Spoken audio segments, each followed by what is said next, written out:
கேள்வி ஒழுங்கா பதில் சொல்லணும். சொல்றேன்டா. பிரைவேட் ஸ்கூலா கவர்மெண்ட் ஸ்கூலா? இப்ப தெரியும். ஆமா. கொட்டலாத பழம் என்ன பண்ணும்? நாட்டுல வேற கேள்வியே கிடைக்கலையா? பிரைவேட் ஸ்கூல் கவர்மெண்ட் ஸ்கூல் கொட்டலாத பழம் என்ன பண்ணும்? எல்லா பழத்திலும் கொட்டை இருக்குண்டா. கொட்டை இல்லாத பழம் நாட்டுல பார்க்கவே முடியாது. அட கம்பெனி போதா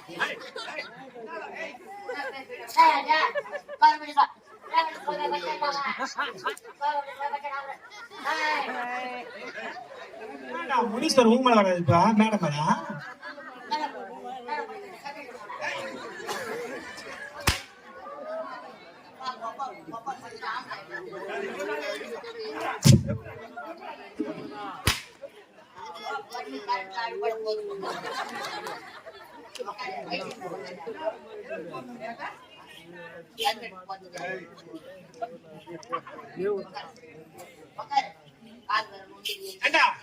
கொட்டை இல்லாத படம் எனக்கு நான் பார்த்த வரைக்கும் இல்லவே இல்லை.